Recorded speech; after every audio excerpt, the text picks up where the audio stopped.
व्यक्ति का जब नया जन्म होता है तब ही इस जीवन में नए संघर्ष की शुरुआत भी अपने आप ही होनी प्रारंभ हो जाती है। जो ही संघर्ष सामने आते हैं अपने आप ही हमारी आंखें हैं वह खुलनी प्रारंभ हो जाती है। जब तक संघर्ष नहीं आती हैं तब तक हमारी आंखें हैं वो भी खुलने का नाम नहीं लेती है। एक बार खुलने के बाद फिर वह वापस बंद होने का नाम भी नहीं लेती है। आँख खुलने के साथ ही हमारे कानों के भीतर अपने आप ही नगाड़ों की आवाज़ सुनाई देने प्रारंभ हो जाती है। अनेकों प्रकार की स्वर लहरियाँ हैं वह अपने आप ही गुंजायमान होने प्रारंभ हो जाती है। कौन से स्वर लहरी हमारे को कौन सी दिशा की ओर अग्रसर करने वाली बन जाती है यह हमारे को भी पता नहीं लगता है। पर संघर्षों के साथ जब आगे बढ़ना प्रारंभ कर दिया जाता है तो वह हर कदम आगे जाकर जीवन में स्वर्णिम इतिहास का निर्माण करने वाले भी बनते चले जाते हैं। ऐसा एहसास मेरे को अपने आप ही 1 जनवरी 2016 गंगापुर मेवाड़ की धरा पर होना प्रारंभ हो जाता है। भीतर से आवाज़ आती है, अब साधना के लिए संघर्षों को अपने आप को झेलने के लिए तैयार करना प्रारंभ कर दो।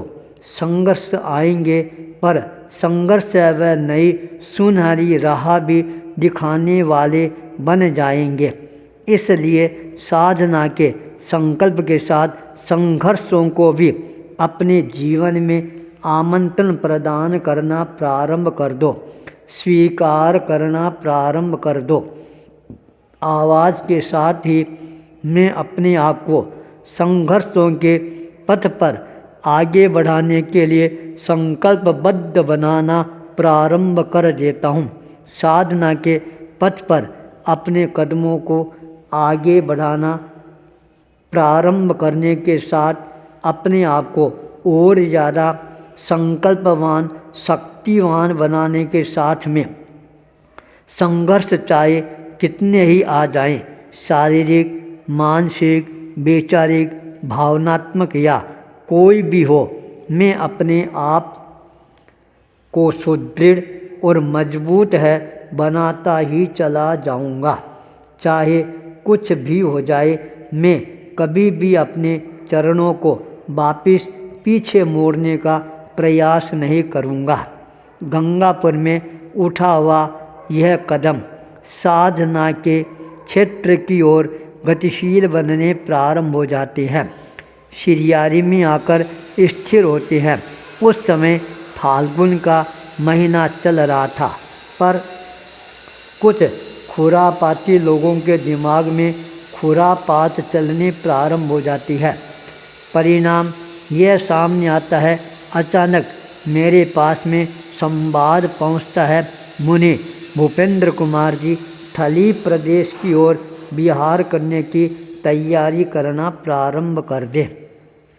संवाद प्राप्त होते ही मैंने मुनि श्री रविंद्र कुमार जी स्वामी मुनि पृथ्वीराज जी को जब ये बात बताई तब उन्होंने कहा, चलो अच्छा हुआ कम से कम इतना लंबा प्रवास शिरियारी में हमारे साथ तुम्हारा हो गया, बहुत ही अच्छी बात है। पर इतनी भयानक गर्मी का उपद्रव सामने आने वाला है, क्या उस गर्मी को सहन करते हुए आगे बढ़ोगे? मैंने कहा, निश्चित रूप से आगे बढ़ूंगा।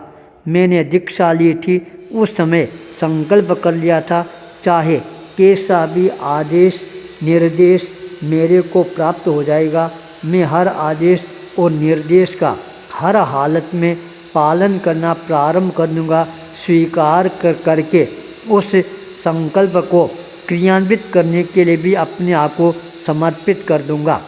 चाहे मेरे को अपने प्राणों की आहुति भी देनी पड़ेगी तो मैं संकोच नहीं करूँगा। अपने प्राणों की आहुति देने के लिए भी मैं अपने आप को तैयार रखता हूँ। हर आदेश और निर्देश का पालन हर हालत में करके ही रहूँगा। जब ये संवाद मेवाड़ आदि क्षेत्रों में पहुँचते हैं तब बड़े बड़े व्यक्तियों के संवाद मेरे पास में आने प्रारंभ हो जाते हैं। क्या बात है, आपके साथ में कोई व्यक्ति दुश्मनी निकालना चाह रहा है क्या, जो इस तरह का गर्मी में विहार करने का आदेश आया है? आप एक काम करो, तत्काल इस आदेश को मानने के लिए स्पष्ट रूप से इनकार कर दो। कह दो, मैं इस भयानक गर्मी में अब मारवाड़ और मेवाड़ को छोड़कर कहीं पर भी नहीं जाऊंगा। हमारी तपस्या चल रही है, मैं तपस्या में इतनी भयानक गर्मी में विहार नहीं कर सकता हूँ। उधर चूरू जिले की तरफ भयंकर गर्मी का प्रकोप रखता है। पारा 50-52 डिग्री तक पहुँच जाता है। उस समय मेरे को क्या तपस्या के क्षेत्र में कठिनाइयाँ प्राप्त नहीं होगी? इसलिए चाहे कुछ भी हो जाए, अब मैं विहार करने की स्थिति में नहीं हूँ। एक नहीं, दो नहीं, सैकड़ों व्यक्तियों के इस तरह के संदेश आने प्रारंभ हो जाते हैं, पर मेरे भीतर में स्वर गुंजायमान होता है। साधना के पथ पर कदमों को आगे बढ़ाया है। संघर्षों से कभी भी घबराना मत, सामना करना, आगे बढ़ते रहना। हर संघर्ष नए इतिहास का सृजन करने वाला बन जाएगा। हर संघर्ष नया उत्कर्ष है जीवन में लाकर ही रहेगा। इस संकल्प शक्ति के साथ में अपने आप को संकल्पवान बनाता हुआ आगे बढ़ने के लिए अपनी तैयारियां करना प्रारंभ कर देता हूं। संघर्षों की जो रोमांचकारी घटनाएं धीरे धीरे सामने आती है और वह घटना आज भी मेरे कण कण को प्रकंपित करने वाली बनती जा रही है। किस तरह से महाभयानक गर्मी का वह मौसम और किस तरह से संघर्षों का एक बहुत बड़ा दावानल मेरे सामने आता है, जो मेरे सारे शरीर को झुलसाने देने वाला बनता जा रहा था। फिर भी मैंने अपने संकल्प को हमेशा ही प्राणवान बनाए रखने का प्रयास किया। संघर्षों का यह अंतिम क्षण आता है। 2021 पंजाब लुधियाना के आचार्य तुलसी कल्याण केंद्र के प्रांगण में चातुर्मास के लिए प्रवेश करना और सारे संघर्षों को और ज़्यादा मजबूती के साथ में सहन करने का संकल्प करने के साथ 21 अक्टूबर 2021 को जब मैंने संघर्षों के पथ पर आगे बढ़ने के लिए साधना का रोड मैप प्रस्तुत कर दिया, वह वास्तव में ही अनेकों व्यक्तियों के लिए मार्गदर्शन का काम करने वाला बन जाता है। पर मेरा संकल्प बल है इस तरह का सुदृढ़ और मजबूत बन जाता है, जिसको कोई भी नकार नहीं सकता है।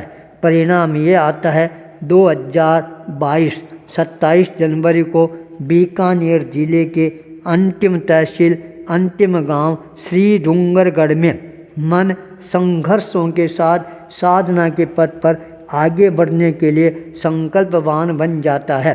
11:55 पर अपने आप को आगे बढ़ाना प्रारंभ कर देता हूँ साधना के पथ की ओर। अपने आप को कृत संकल्पित बनाता हुआ साधना के पथ को प्रशस्त करना प्रारंभ कर देता हूँ। एक बार संघर्षों के साथ उठा हुआ कदम फिर रुकने का नाम नहीं लेता है। श्री डूंगरगढ़ से उठा हुआ कदम मेवाड़ की धरा, चट्टानों की भूमि, बलिदानों की भूमि, संघर्षों की भूमि, साधकों की भूमि, राजसमंद जिले के अंदर जब मैं पहुंचता हूं, मेरे कुल के प्रणेता पुंडरासर बालाजी, जिनका जन्म है राजसमंद जिले में ही होता है, उनकी एक अज्ञात शक्ति है, वही मेरे को मेवाड़ में खींच कर लाती है और मैं 29 जनवरी को संकल्पवान बनकर साधना के पथ पर अपने आप को अवस्थित करना प्रारंभ कर देता हूँ। मेरे कानों में बस एक ही स्वर गूंजता है, साधना साधना साधना। आचार्य भूपेंद्र।